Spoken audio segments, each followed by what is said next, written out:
part 2 of today's lesson. The converse of the Pythagorean theorem.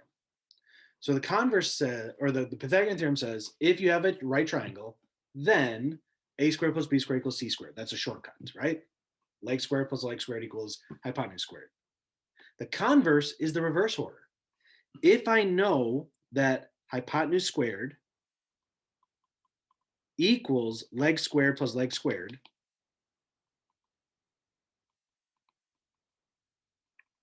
then the triangle is a right triangle.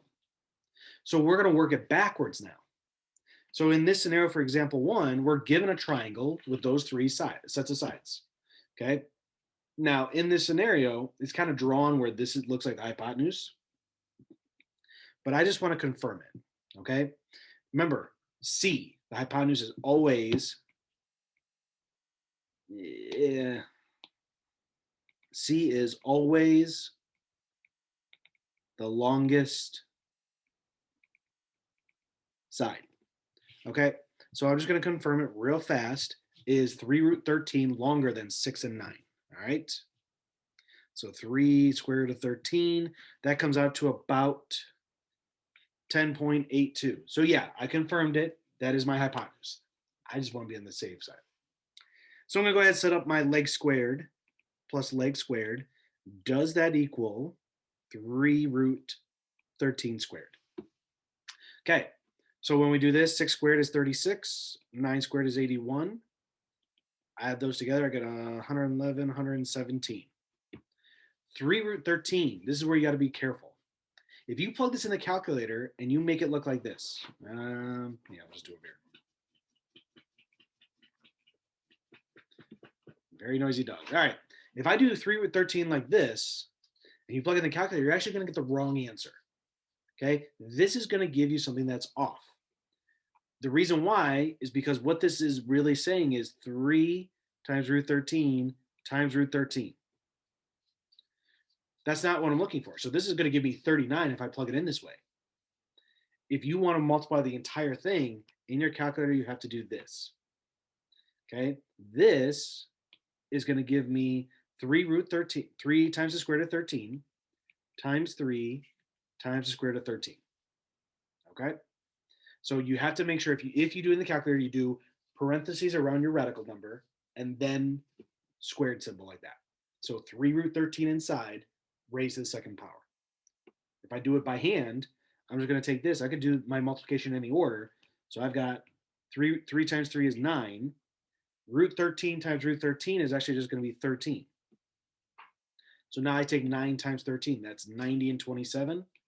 That's 117. So 117 equals 117. There it is. Yes, we have a right triangle.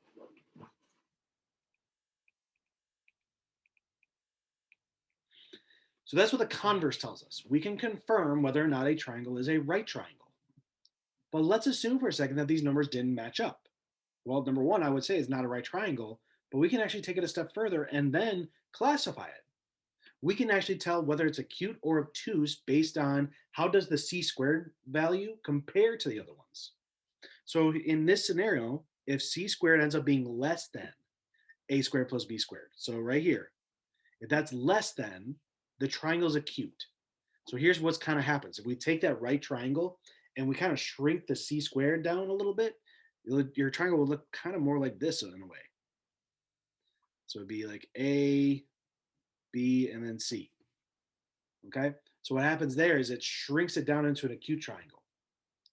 However, if c squared is greater than a squared and b squared, then you have an obtuse triangle. You're going to have a scenario that's kind of like this.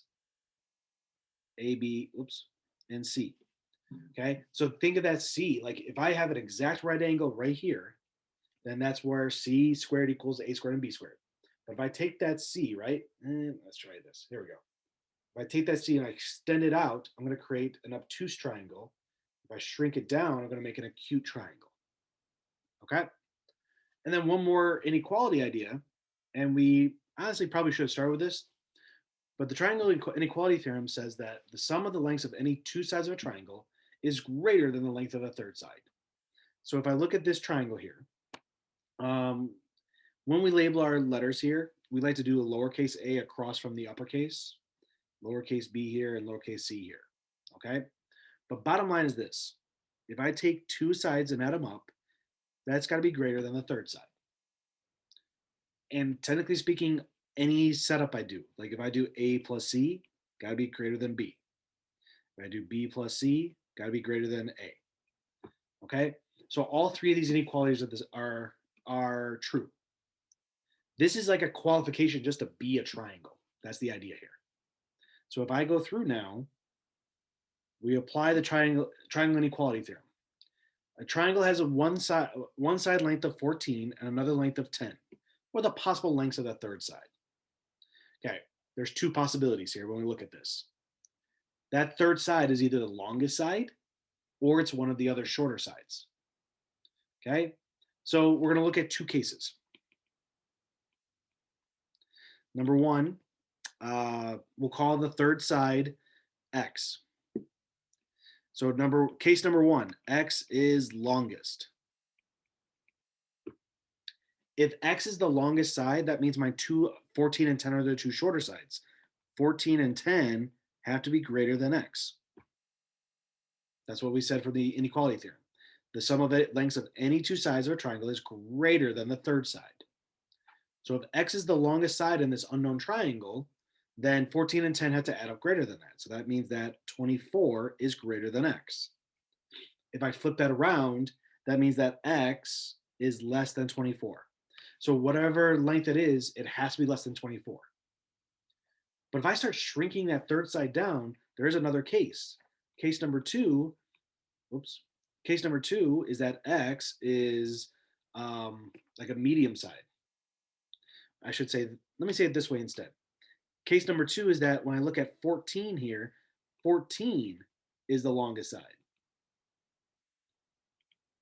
Okay, so potentially with this unknown triangle, I could shrink the side down until I get to smaller than 14.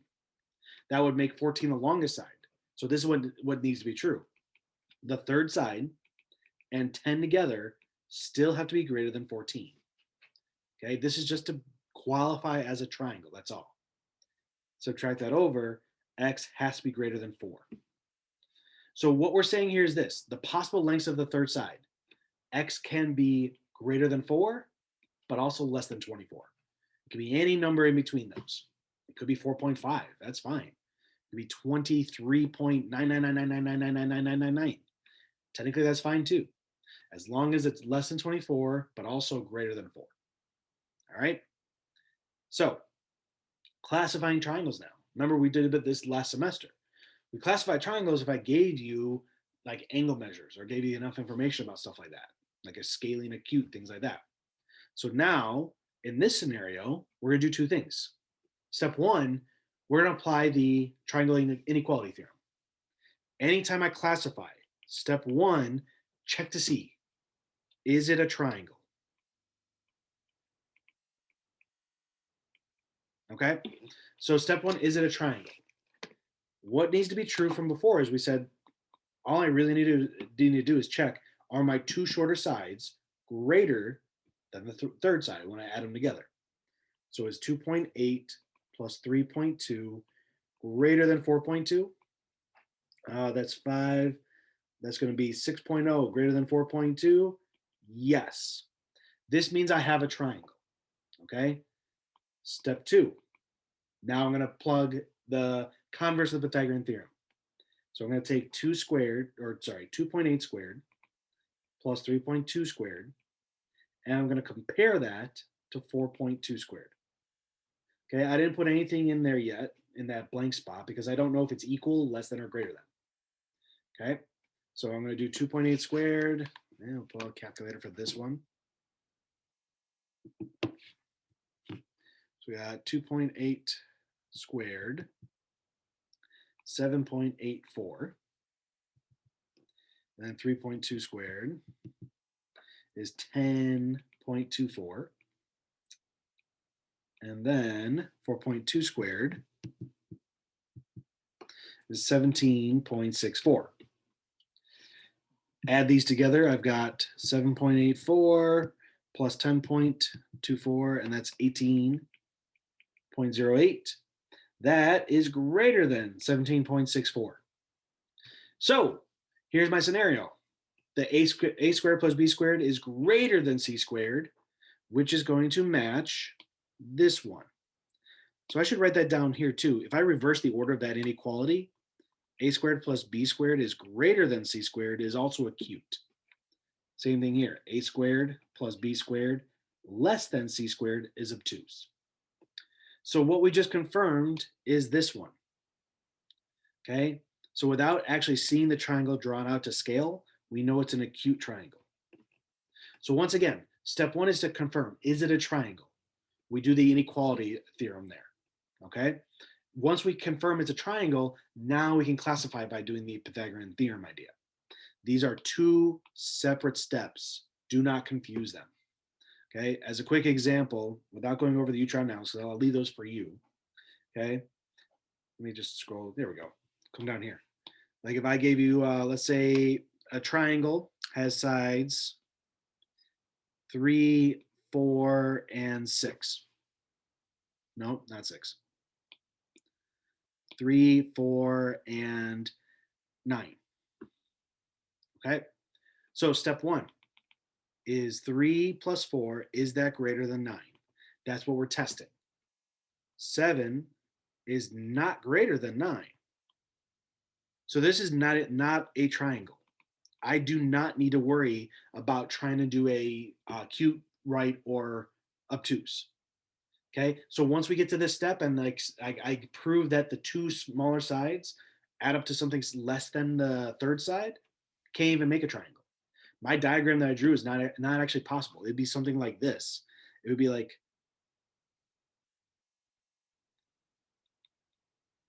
the 3 and the 4 will never be able to connect.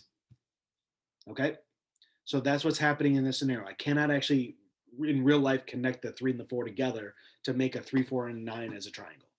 So that's why I didn't put a 1 there. Step one, check to see if it's triangle. If it's not a triangle, you're done. No classification then. All right, that is 8.1, day 1 and day 2.